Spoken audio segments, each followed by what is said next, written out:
What's good everybody? So due to popular demand, kahit tapos na po yung tawag ng tanghalan ay marami pa rin pong nagme-message sa akin na i-react ko daw tong Grand Finals performance ni Vensor noong January 27. So kumanta siya ng medyo bagong kanta by this band. Hindi ko lang alam, no, at least bagong kanta, no, kasi lagi niyang kinakanta yung mga classic songs, old songs, no. This is going to be something new for him and for us na makakarinig pa lang, lalo na ako. And if you guys are new here, please subscribe to my YouTube channel. Follow me on my Facebook, on TikTok, and on Instagram. I am there as well. With no further ado, let's jump right into the video. Okay, tingnan natin to. Let's go, Vensor. Ang lahat ay nagbabago.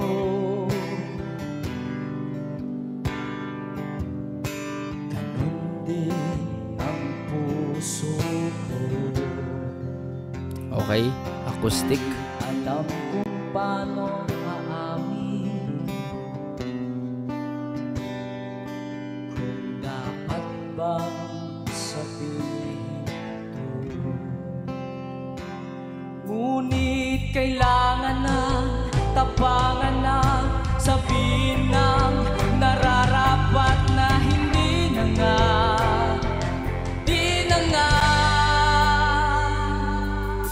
Alam kong mali na, pero di ko kayang tumitaw. Ika'y masasaktan dahil pangako ko'y walang iwanan. Alam kong huli na, alam kong hindi na nga mahal. Nice. Gusto ko yung part na yan.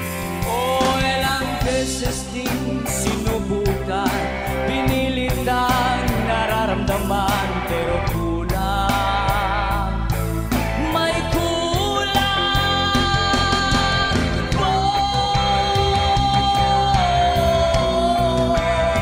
Nice.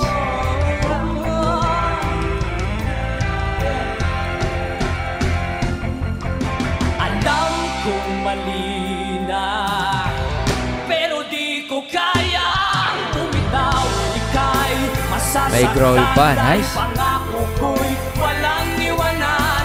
Alam kong huli na, alam kong hindi na nga mahal.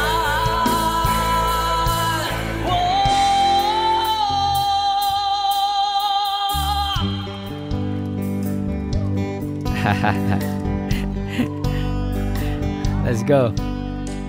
Kahit ikaw ay magaling, Nice. sa'yo lang lalaki, sa'yo lang awin.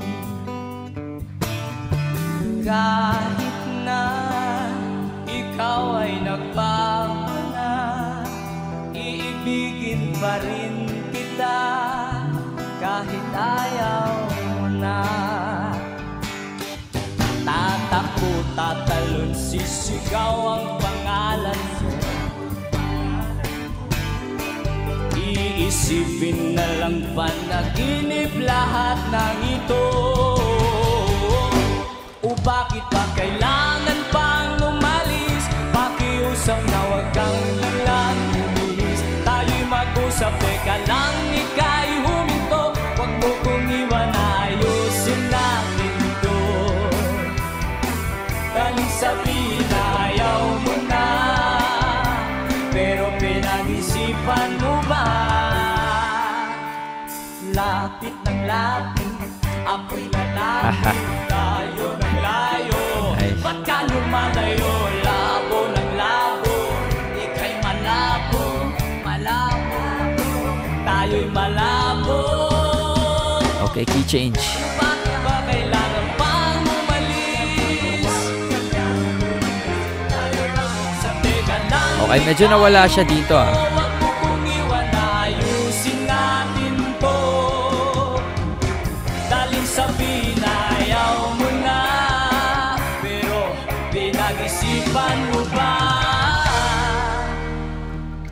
Kahit Ayan. ikaw ay magaling, ganitong ano talaga yung bagay sa kanya eh. Yung melo-melo lang ba?